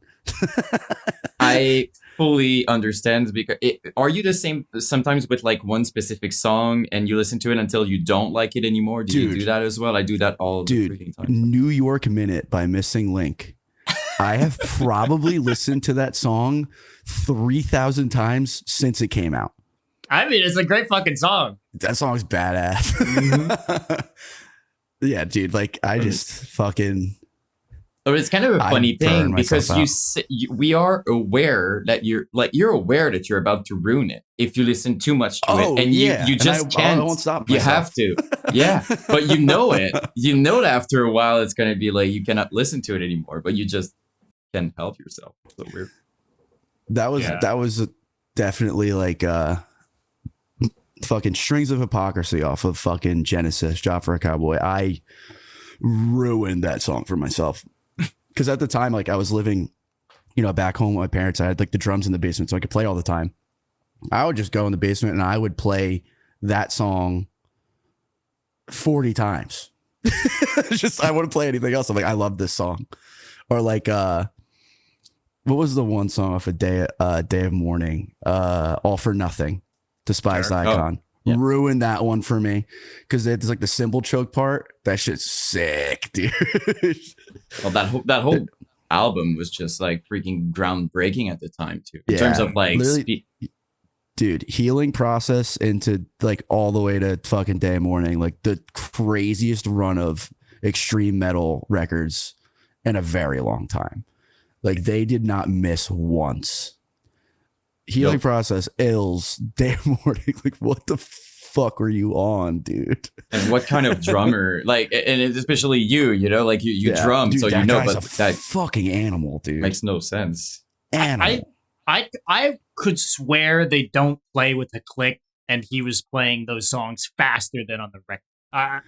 This isn't fact, but I could swear that when I've seen them live, I could believe it. He'd start MVP, and I was like, this is already fast enough. You don't need to do it faster, but somehow it's like 300, dude. Like it. let's just flex a quick 300 BPM, just blaring the whole time. That's sick. But dude, so many bands did that though. So Mag Defilement and This Is Exile were recorded without a click. Obviously, The Cleansing was live recorded. So like all these like the best records are just no click. I mean, you just said The Cleansing. There's an energy to that record that's never been done. I feel like, you know what I mean? Like The Cleansing, there's something. It's scary. Yeah, it's scary. It's like visceral. Like they were pissed about something. Oh yeah, like, they were extremely mad about something. I don't know what it was, but shit, it was awesome. Hey, someone told them they couldn't do it. Yeah, I mean, well, dude, I've heard all those stories from those guys. And straight up, people for a very long time, like people were telling them like whatever they were doing was dumb because it was like deathcore wasn't a big thing there. They weren't a death metal band. They weren't a hardcore band. So like people would just shit on them, and then now look, you know what I mean? Monumental. I always bring it up because we go on Wayback Machine and shit, look at like old like profiles and go back into old articles and stuff, and like it's crazy to look at the reviews that The Cleansing got when it came out. Everyone's giving it like 1 star out of 10. Yeah, trashing it. But it's like the most influential record in the genre ever. Fucking it's like, makes no sense, dude. It literally became what deathcore was. That's really what happened. Like, and even No Time to Bleed was incredible. It was super like they crushed, dude. They were so awesome. And that early. Yes, that's the thing. Where are you pulling your influence from? Like, no, you're just doing it. That's fucking awesome. And what's funny also to me is that a lot of hate was coming from like death metal also, right? And they would say, oh, it's trashy. In my mind, I was like, you cannot say that it's not brutal. Like, say whatever you want, but like you cannot say that it's not heavy or like, because they would call it sometimes like, oh, it's emo. I'm like, dude, like, come on, like it's just because there are breakdowns in it, and so that. And he's wearing skinny jeans. Yeah. Aside from that, but also at the same time, that guy playing breakdowns wearing skinny jeans would beat the shit out of you. Mitch was crazy. Yes, probably the most scary vocalist ever, too. Like, I keep saying it. Like, his presence, too. Like, what was that? Like, undeniable. I heard so many stories on that tour. Like, that guy, like, truly didn't give a fuck. Like, he was just an animal. Yeah. And and chose. You know what I mean? Like, Yep. Yeah. to do what he was doing, you got to be an animal. Pure instinct, you know. Yeah. Yeah, he was kind of described as like fearless, right? Like he didn't. There was no Didn't give a second fuck. thought. It was No. like second nature, like just whatever, you know. And yeah, I think a lot of Yep. that kind of shown through that. Yep. You know, we gotta. So I'm kind of going all over the place here, but we do have to talk about you replacing Austin on I drums. couldn't. I mean, I did, dude. I mean, you got to run us through that, Dude, not to make not to make it about me, but I made a video about you guys, right, on my YouTube channel, like a whole story of Lorna Shore. And when I was reading that, I had to fact check that like 4 times. Like, there's no way, like he just replaced him. Like I was scared. I was like, is that the actual what happened? Like I was reading comments. I'm like, he did. Like it's insane. Yeah. So like when I was saying like the whole Summer Breeze thing, you know, him, like he just made it through that show. Like it was like, yo, like if you can make it through this one as your last one, like we'll drop we had like one more festival or something like that. I'm like, we'll send you home on a plane. We get checked out because we knew we literally got home. We were home for 2 weeks. We shot the 3 videos for Pain Remains. And then we were immediately going to do that Parkway Drive tour. So, you know, we sent him home. He's like, you know, I'm good. Like, whatever. He was going to the chiropractor. He's like, got like an epidural or whatever. I think. I don't remember things. But I remember when we were shooting the Pain Remains videos, like we literally had to have like an air mattress like blown up. So like we were literally picking him up, bringing him to his drum throne, setting him down. He'd do a take and we'd have to pick him up and then put him on an air mattress because he was in so much fucking pain. And it was bad. It was scary. I was like, like I've never seen somebody like, especially pulling through and doing it. Like it was like, this guy's an animal. Like, good for you. I wouldn't have done it. I would have stayed the fuck home. Also, we're killing him. You know yeah, what I mean? dude. Yeah, like dude, I felt so bad every time you do a take. Like I would look back and I'd be like, "Yo, you sure? Like you don't have to do this. Like this is fucked up." Yeah. But I remember they were like, he finally accepted. He was like, "Yo, like I'm not gonna be able to do this tour," and we had like 3 days before we were leaving. Literally 3 days, and like they were hitting up fill-ins and all that stuff. And like I remember I was sitting there, I was thinking about, I was like, yo, like even if we do find a fill-in, like how are we gonna get a visa for somebody to go over there? Like there's no way. I was like, I'll just do it. And you know, we talking to our manager, he was just like, are you out of your fucking mind? I was like, I will go to the practice spot right now with Adam and we will run the set for 8 hours. I don't care. Like we're doing the tour. So that was like, we were going to go to the practice spot that we were at the time. And that was basically like, hey, if I could do it, I could do it. We're going. And if I can't do it, we're dropping it. So we went to the practice spot. We ran through the set once. I looked at Adam. I was like, yeah, call him, say we're doing it. And he was like, okay. So just practiced hard as fuck for 3 days and then went. Okay, And I have it to was- ask though, before the first time you stepped on stage, you know, in terms of like freaking out, how was that? Dude. Oh my God. So the first show was like like one of the biggest ones. Oh, that's No problem. why not? Yeah, Dude, just, it was- I mean, this is a in, big like- tour too. Like it's a Yeah. Parkway Drive headliner. So let's just set the stage here. And like it was in Germany. I forget which city it was, but there was this big, massive like stadium, like arena. I don't know what sport was played in there, but it was a fucking big one. You know what I mean? And like, you know, I walk in, no drum tech, and the sound guy that we had ended up bailing on us like a week before we went. So we had to borrow one of Parkway's sound guys, Oh. Kane. Shout out Kane. That guy's a fucking animal. He stepped in and crushed. But it's like I'm there and like I set up the drums for the first time. I throw the microphones on it, put it on stage, sound check, and I'm like, yeah, nah, I'm chill. This is gonna be easy. It's like we play early. There's no way there's gonna be a bunch of people here. You know, sure. like they'll get here. Sure, they'll sure. get here during our set, and you know, and then toward the end of the set, there'll be a lot of people. I'll already be warmed up. It'll be fine. Like telling myself that, like, yeah, you're good, dude. It'll be fine. So fucking, we're literally in like the green room, and I am just slamming beers. I'm like, I'm fucking terrified. This sucks. And I remember while we were sound checking, since it was the first day, like Parkway took a little long. Obviously, they had a massive fucking production. It's the first day you're setting it up like on a stage. So while we were sound checking, like they opened doors, and you like the way the arena's set up, like we're like here, and there's 2 doors like up on top of like the all the stairs going down to the seats, and right when they opened doors, like every person came sprinting down the stairs to like get up to the barricade, and they're all wearing Lorna Shore shirts. And I was just like, no, dude. I'm like, this fucking sucks. Like, I'm going to blow it. It's the first show. Like, at least give me a warm-up show. Like, this sucks. So get on stage, and like I had like the trigger module behind me. And in between songs, I'm acting like I'm adjusting it. I'm literally dry heaving. I was fucking panicking. It was so bad.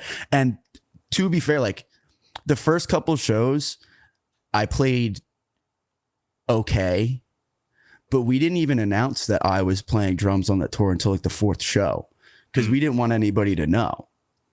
And then, 4 days into the tour, they said it, and everybody from the shows was like, dude, I couldn't even tell. And I was like, thank God, because I thought I played like shit.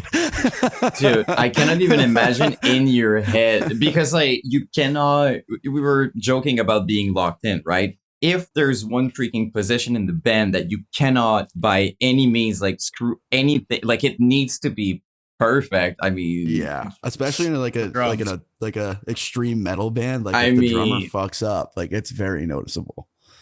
Yeah, So I was scared. I was really, really scared. And like, I'm the type of person like, yeah, I'll fucking do it. And then I deal with like all the after effects afterwards. So like when I first said like, yeah, I'll do it, like, fuck it. Like I wasn't thinking about like, holy shit, there's a lot of people. I have to get on stage and not fuck this up for everybody. But dude, that tour, like as cool as it was, like still to this day, I hated that tour because it felt so fucking wrong without Austin there. That's my dog, dude. I felt fucking like, even like all of us, like the energy was just different. It was weird. Like I felt lost. I don't like it. I don't like it at all. Although it was fun to play drums, it didn't feel right at all. On the other end, I'm pretty sure the dudes in Lorna were like, they're probably grateful. Like your mind is blown. You're like, dude, he's doing it. Like we're doing the freaking tour. Yeah. There's this part of it though. Like, yeah, well, I'm glad we got to do it, because it would have sucked to drop it, especially like at that point with like the momentum we had. Like dropping a tour would have been rough. Would have hurt, I think, for sure. I'm not saying like it would have definitely been, would have. Realistically speaking, like if it wasn't something that I thought was like, or the whole band or even the management thought was like so dire that we needed to do it, like I wouldn't have been like, yeah, I'll do it. I would have been like, dude, fuck this, let's just stay home. Yeah, sure. It's the kind of things that on the moment you're like, yeah, I'll do it, and then you're about to do it, and you're like, what have I done? It's a kind of, it's just like. I mean, toward the end of the tour, like I definitely got a little bit overzealous, and I was really comfortable at that point, and I was doing stupid shit. I was like, just like, instead of playing a fill, I would just rip like a gravity blast over the whole fill and then just go back into the song. Austin was so fucking mad at me. He's like, why are you doing that? I was like, it's funny. So I started having fun with it. Either you do gravity blast over the fills, or you guys cancel the tour. I mean, you guys choose. Let me have fun a little bit. Dude, the last show of the tour, like we're just so excited to go home. Like wearing like an American flag bandana and 2 wristbands going on stage. And Austin saw that. He's like, dude, you're never playing drums ever again. I was like, yeah, I hope not. It was fun though. It was fun. Because we're talking about shows and stuff like that, and obviously you guys have done so much. I mean, we're talking, am I crazy? Even Japan, like you guys went pretty much everywhere, right? Like, well, since we're on the topic, how was that? Like, Japan was Japan was sick, because we played one show and we were there for like 10 days. It's like my fiance came out, we got to fucking go to Kyoto, hang out everywhere in Tokyo. It was really cool. Japan's awesome. Like if we ever have the chance to go back, it's an immediate yes. I don't even care what it is. Send me there. Not that place is sick. Band members do that thing that you guys did. Like you're already paying for the flights to Japan. Like fucking stay a few extra days. Like you're on the other side of the planet. Yeah. No. Realistically, like our manager was really the one that said that. He's like, you guys all need to stay. He's like, there's no way you're going to Tokyo and you're going to play one show and then go home 2 days later. You're like, you go experience this, please. And I was like, Oh. don't twist my arm. Okay. I have a very specific question because I know Will is really into cars and stuff like that, and the freaking culture in Japan, like GDM and stuff like. Did you guys end up being in like a meet or something related to car? Or no? Okay. No. I wish. We talked about it. We were gonna go. There's a place where you know it's like a track. You just go rent a car. You do whatever the fuck you want. Mm-hmm. But we are a bunch of, like I said, morons from New Jersey who really don't plan anything. So like we all like talked about, I was like, dude, we were going to go snowboarding. We said we were going to do so many things. We didn't do shit. Okay. That makes sense. Anything in particular in Japan that was like particularly cool? Rock Gods, the bar. Okay. There's a bar that we could have went anywhere in Japan, and like we went there once and we were like, we're only coming here. So like we would all like go our separate ways with like our fiancés or whoever's going to see anything, and like, you know, we go get food, we go shopping, and then 6 o'clock would roll around. I get back to my hotel room and just text everybody gods, and we'd be there till 5 a.m. screaming, yelling. Like they just gave us the fucking aux cord at one point. Like we were just playing like body box and shit over, like torturing the bar, just playing whatever we wanted. It became your bar. It's your bar now. Dude, straight up. They didn't tell us no for anything. Like it came to the point where like we were icing ourselves, like just slamming Smirnoff Ices like idiots. I did it to one person once. I was like, no, it seems kind of fun. Go to Japan to drink Smirnoff Ice, for God's sake. We were legitimately just ripping Jaeger bombs, icing each other, and just drinking whatever beer they had on tap for like typical Americans. It became a self-serving bar, basically. Yes. It was like just... if I stepped behind the bar and grabbed the drink, they'd be like, yeah, dude, just also run your card, please. Like they didn't care. They were so great. It was awesome. They were very nice. Does sound like a good time. It was a fucking blast. And the show too, because I know sometimes we had those discussions that like that show looked massive as shit. Yeah, how was... Well, dude, so walking into the show, like obviously their culture is a bit different. And like, you know, in America they have like loud house music playing and like everybody's yelling, talking, drinking. Like, dude, it was crazy. Like you go there and like we're standing side stage, we're about to play. The house music is like at like 3 out of 10 and nobody's talking. They're just standing there waiting, like so respectful, and like their culture is incredible. But like for a bunch of scumbag people from New Jersey, like we are, it felt really weird. Like, you know, we're side stage, we're hammered, jumping up and down, being idiots, and like they could hear everything we're doing and saying. So like I'm like looking at everybody's like, yo, we kind of like toned it down a little bit, I think. But dude, once we went on stage, like it was crazy because they had like little like standing bars in the crowd, I guess, to stop people from like moshing crazy or like doing anything like out of pocket. Like they were still doing it. Like crowd surfers were like literally like crawling on people's heads to the front. It was nuts. That show was incredible. Another like, what is my life? I'm playing in Japan. Yeah. Like, yeah. Yeah. Like another one of those, like one of your millions of what the fuck is going on exactly. Right now. Exactly. It's almost your default setting probably at this point. You're just like, oh, okay. I listen, never a dull moment. I just go, okay, cool. That's my life. You know, we're doing it. Did you know Will before he joined the band? Did you join the band? Do you guys go way back? Did you Nardwar this one, dude? I know. He's laughing. It's gonna be good. So I played shows with Will's band Awaken Providence when he was in that band, and I was in Depreciator, and we were always cool. And then when I joined Grievance, he like got into some like weird argument online with Charlie, my singer at the time. And for a while, like Will thought I like despised him, like thought I wanted to fight him. And like, I remember we played the same fest in Florida in like 2017. And I was just, he was playing and I knew he kind of like thought that like I hated him, and like I didn't. I was just like, you know, sticking up for my friend at the time, and I was just moshing like an absolute dickhead to his band. And I was just like, and even after the show, I was like, you know, like, what's up, man? Whatever. He's like, hey, like, what's going on? I was like, sick set, whatever. And then like never saw each other for like a really long time. And like, I remember when I joined Lorna, he like was very like weird around me. And like, I finally came to the point where like, I was like, yeah, like, you gotta forget all that shit, man. Like he's like, you hated me. It's a typical Will fashion. You hate me. You still hate me. I hate you. I was like, dude, come on. So for like we knew each other for a really long time, but he just always thought I hated him, and I never did. And he'll dude, if you clip this and you post that, like he will straight up, he will fight till the day he dies that I hated him. And I still hate him, apparently. Okay, we're clipping it for like 100% sure that's being clipped. But I love it so much that like, you know, dude, we're cool. I know you hate me. Like, dude, I love the guy like a brother. He still thinks I hate him.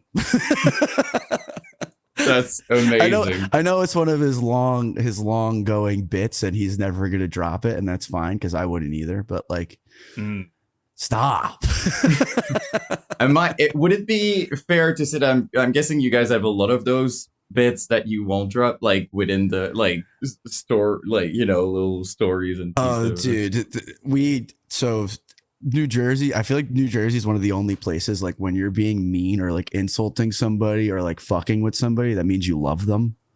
Okay. So like if you hear us all together, like especially after a show, I'm like we were all drinking around the bus and we're having fun. Like there's been times people have sat on the bus and like literally are looking at us like nervous, like you guys all fucking hate each other. Like, no, dude. Like people get really uncomfortable because it's just like you piece of shit, fuck you, like the whole time. It's love. It's another dude, it's all love. It's all love. Like if we always explain to people, like if like I was like, if you came onto our bus and I was just being like really nice to you and like just not like asking you questions and not like poking fun at you, it means I'm uncomfortable around you or I don't like you. Like it's just, that's us. It's stupid. To be fair, it's true. Like when you're close with people, especially like guy friends and stuff like that, it's a love language to like, you know, we're bullying each other. It's fun. just a big old abusive relationship. No problem here. Yeah, it's perfect. It's perfect. I wouldn't want it any other way. As God intended. I'm like hugging my pillow, crying myself to sleep. I wouldn't want it any other way. It's part of the process. Will's screaming into his pillow, he hates me. Yeah, still now. Yeah. Yep. Or pranking or doing like the most harmless, stupid prank to somebody that you don't even notice is happening, and he's just screaming, "You idiot!" the whole time. Like, what are you talking about? Yep. It's like a whoopee cushion that doesn't work, and I sit on it. He's like, "You farted." I'm like, "No, I didn't." Still committed to it, even though committed all the time. You have to. And he's the one that'll like go in other people's green rooms and like fuck up all their shit and then blame it on me. And I'm like, okay. Yep. You gotta get back at him too, though. I'm sure you do. I don't got the energy. Oh, okay. He has so much energy. It's the brain forget. Injuries. I get it. Yeah. We'll blame it on that. Yeah. Yep. Talk to us about some of the upcoming stuff for Lorna Shore, because we kind of talked about the next one, the US one that's coming up. But you guys have got two insane tours with like crazy lineups. Taking Whitechapel to freaking Europe. Another What Is My Life? Probably. Yeah, dude. I mean, they're the best, dude. They're the coolest dudes. Like, from like a touring standpoint, like we often go on tour with bands and we don't get to hang out that much. And like, especially Ben Savage, dude. That guy is a psychopath, but also just loves to chill. All those dudes are so fucking sick. So I'm stoked to play any show with them. Like we run a bunch of festivals with them, and obviously we overlapped a bunch, so we didn't really get to hang much. But even like if we're both like in like the catering hall, like we're sitting with them. We love them, dude. Insane, dude, that's vibe, sick. dude. I mean, Oh, dude, perfect band. With- Band. And I mean, with the hype of the recent album too, Yeah. I think that brought a lot of people back to Whitechapel. They're kind of like doing better than they've done in a really long time Yeah, I too. So think it's like a cool moment for Whitechapel right now. Yeah, dude. I mean, they deserve it. They deserve it more than anybody, I think. They're the nicest, like humble, cool people like I've ever toured with. Like they are so awesome, dude. And especially I'm biased because like I get to stand side stage and listen to them play prosthetic fluid asphyxiation before I go on. So I walk on stage like I just did steroids. Yep. But that checks out. dude, that a lot of really cool shit coming up. I mean, the record comes out right before the US tour. That's gonna be fucking sick. And then the Europe tour is gonna be insane. Playing like Alexandria Palace and shit like that. Like again, we're gonna go back on the what the hell is happening. But it's a lot of bucket list shit there. It's gonna be cool. What's the full lineup for the Euro? You guys, Whitechapel, Humanity's Last Breath. What's the fourth band? Why am I blanking? Isn't it Shadow? No. I'm like confusing the two tours. So I think it's Shadow. Yeah, It's Shadow. Dude, that's what I've been doing. I've been putting both tours on. I was about to say like Peeling Flesh. They're not on that one. They're on. No, they're on the US. Yeah. Well, I that's literally, sick. like- If we're talking about a sick band too, I mean, Oh, dude, that would have been crazy. Yeah, it's Whitechapel, Shadow, and Humanity's Last Breath, and then the US one is Black Dahlia Murder, Shadow, and Peeling Flesh. I mean, dude, like, Have you guys toured with Black Dahlia yet? No, That's cool. I mean they have in the past. I have never toured with them, like with me being in the band. And that's another band where like I am such a massive. There's videos of me playing all their fucking shit on the drums too. Yeah. I love that band so much, bro. They're awesome. I can't wait. Cannot easily wait. one of the most I think it's fair to say like one of the most influential in all. They're the best mellow death band on the planet. You can hear you know what? the I'm gonna get hate from people for saying that because like actual mellow death fans, but like for me, that's number one. I think, like, honestly, think it's fair. Like, it's like again, like I'm a super like chuggies. Like I love slamming. Like I'm probably the worst person to do a take on that. But I mean, like in terms of influence, melodies, and it sounds evil. I mean, like you can hear the influence through so many bands over the years. You know, so Yeah, dude, I they're think they would incredible. all say. If you would ask every single band back in the days, you know, like all the biggest bands, like, but Black Dahlia would have been, I think, an influence for I mean, it was like Yeah. at the gates walked, so Black Dahlia Yeah. could run. You know, it's one of those Yeah. things. yeah. But no matter what, like anything you say, there's going to be someone who's going to be like, back in 1974, this band in Yeah, that dude. city. So Fucking Adam did like an interview or like a video Oh spotlight for one of with the the festivals, top. and he said Necrophagist, and I'm like, yeah, Necrophagist is the best tech death band of all time, and everybody was jumping down his throat about it. I was like, what are you talking about? That's crazy though, because like 10, 15 years ago, no one would have disputed that. yeah, No, Like everyone would have been on the same fucking page. Like I don't know where the disrespect comes in 2025, but they've always been a goated fucking band. I don't understand why anybody would be mad at that take. That is like one of the most like bulletproof takes of all time. Like that makes no sense. Well, how are you mad about this? I don't know, honestly. It's fucking crazy, dude. Yeah, but the people, crazy. let's be honest, people love to, you know what I mean? Like, no matter, it feels like no matter what you say, even though they know you're kind of right on something, I think it's just fun for some people to be like, no, Yeah, it's also through a screen, so you can say whatever you want. Yes. You can argue like a fucking idiot. Yep. And they do. I mean, if you spend a little time on Reddit, you'll see it pretty quick. I deleted that app off my phone for a reason. Yep. Yep. I In my Nardwar research as I was going through some Reddit, I found your Reddit profile. But it's funny to see that you responded to like 10 things and then deleted your account. Yes. Makes sense. And it's always like the most snarky bullshit. It's just like I'm like agreeing with somebody making fun of me. I'm just like, No. dude. The best thread I found was someone was asking who was doing guest vocals on a song live. Oh, dude. And yeah, and I said it was Nick Chance. Like, no, it wasn't him. I'm like, yeah, I wouldn't know. He wasn't using my microphone. The guy was arguing with you. I'm like, dude, he's literally using my microphone. What the fuck are you talking Someone about? else replied, like, I don't think you know who was responding to you. And then he was like, oh, my bad. Sorry. I love Lorna Shore. You know, it's just like, dude, what are you talking about, man? That's so good. That's enough Reddit for one day. Yeah, I think that was the last one I did. I think I was like, you know what? I'm done with this. Dude, those people are my favorite though. Like the level of confidence to like argue with, you know what I mean? Like as like you know and you don't. Like I wish I had that level. There was even I gotta like clip this or something and bring up the thread because it is awesome. Like he doesn't even admit defeat in the end. He's like, oh, okay. Well, he just looks really different now than he used to. Even better. That's even better. I'm like, yeah. In conclusion, it was him. Like, what the fuck? But dude, there was also a thing. Somebody made like a TikTok about me. It was funny. It was something I said. Okay. I said on Twitter. It was around the time I was flipping people off on stage, and I just like there's this big argument. Like people were coming at me, so I just posted. I just stopped. I was like, no what?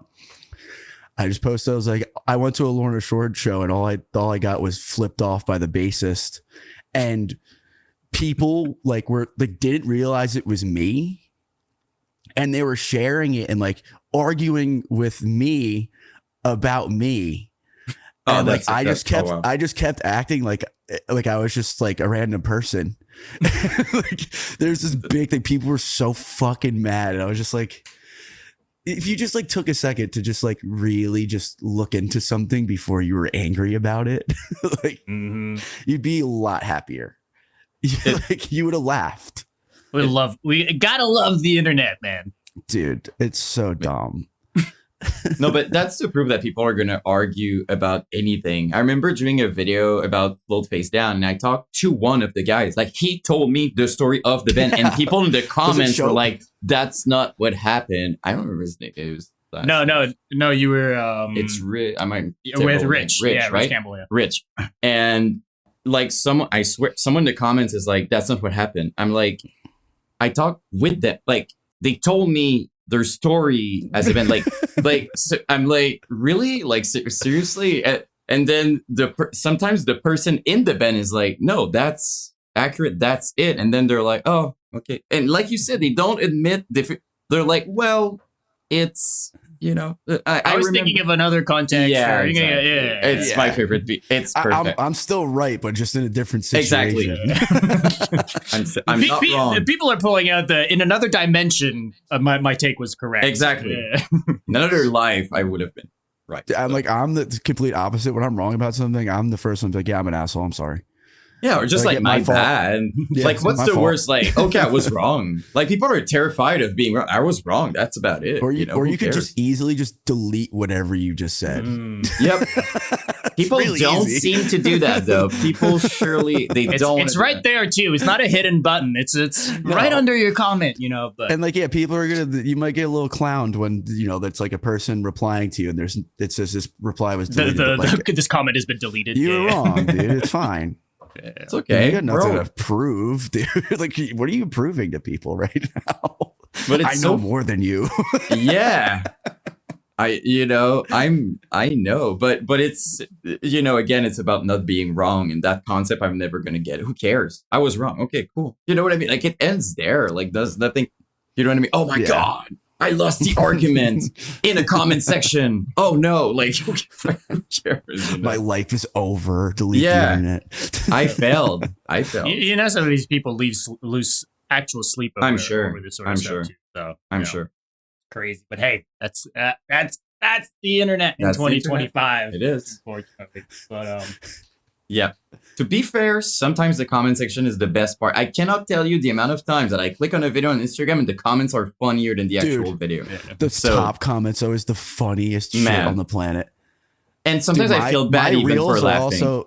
My reels are also diabolical. So like I like there's so many times I'll like scroll down, I'll see just the first 2 seconds, I go straight to the comments. I'm like, this is gonna be bad. You know it, right?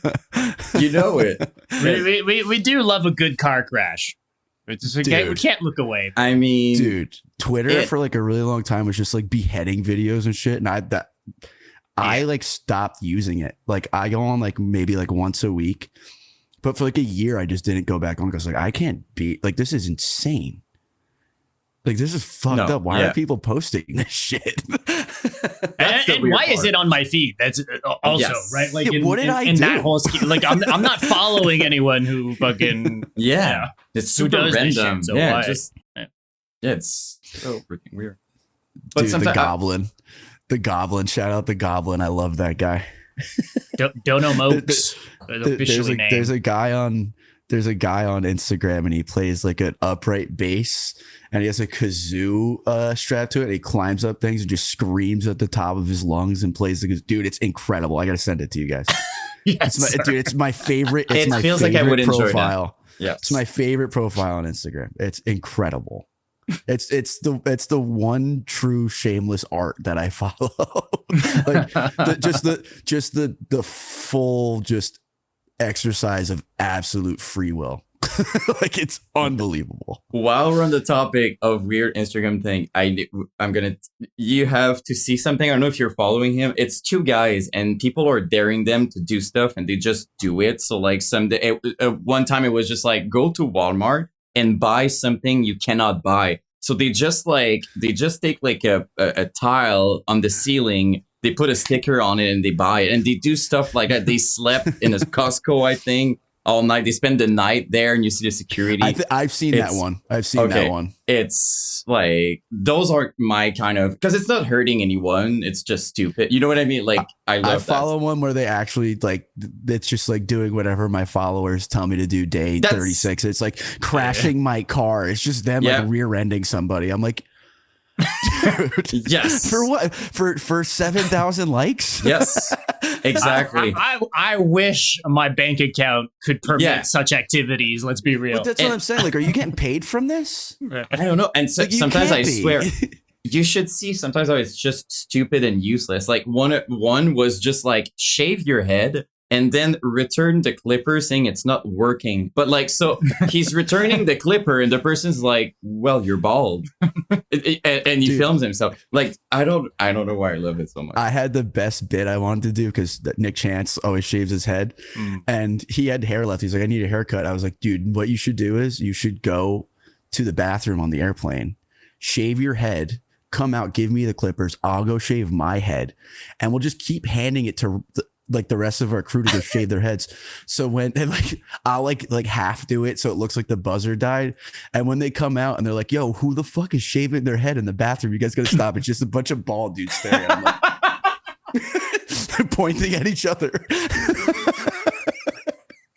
Dude, I want to do it so bad. Okay, that would be actually that's been put into the universe now for at least someone to do. It needs to be done. Please somebody do it. And like I did like, and the best part is like I didn't even want to video it. Like I just wanted to do it.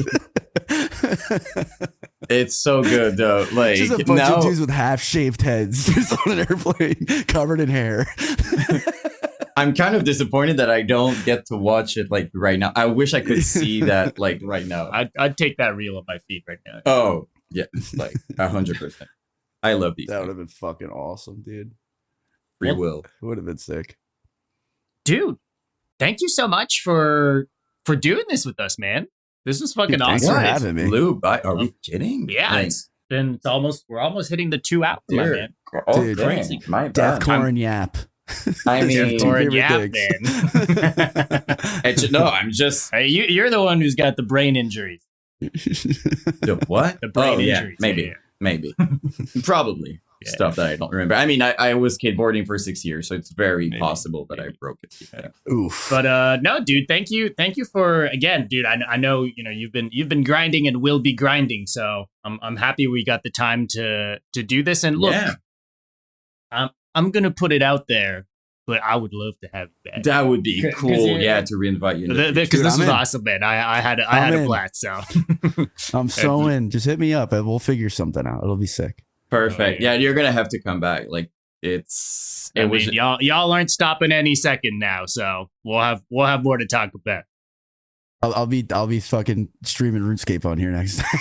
Let's go. That would be awesome. I would be down for that. Me dying, having a full blown crash out. But I don't know if you've got if you want to kind of plug what's coming, plug the album, any of that good stuff before we let you go. Other what is my life moments, maybe stuff like that. Album comes out September. Tour starts in September. I don't know the dates. I hit my head a lot. Tickets are on sale. Please buy them. I want to hang out with everybody and drink beer with you. Ranking Rainbow Six is unfortunately plat 5. I'm not that great. Add me on RuneScape. I don't know. Sure. I've never done a podcast before, so I don't know how to plug my own stuff. You just did it, my man.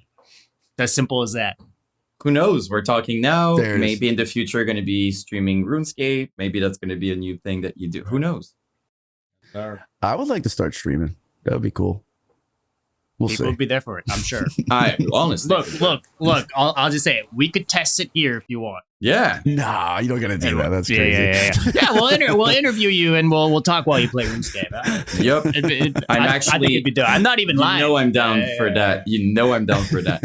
But we told you we're big nerds here. We really we'll are. all make fresh accounts and we'll just see how far we can get in one stream. Okay, come on. There we go. Okay, it said we. Okay, a full-on marathon event. I love it. Okay, we have to do it. I'm not kidding. We have to do that. That would be sick. You will be contacted by our lawyers very soon. Perfect. Okay. I'm so just announcing Brutality podcast RuneScape session is just insane. That's amazing to me. Like the two names together. We have to figure out something. All right, man. Well, we'll let you get on with your night. But again, thank you so much, man, and we'll keep in touch, my man. Thank you guys so much for having me. Of course. You're going to be back for sure. Take care. Peace, dude. Peace out. If you made it to the end of this episode, thank you for watching. And hey, while you're here, hit that subscribe or follow button and a review. If you're watching or listening on a podcast platform, it would mean the world and it helps out more than you know.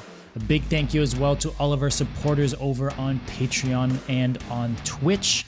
New episodes every week. Links to our Patreon, Discord, and socials in the description. We'll see you soon. We're out.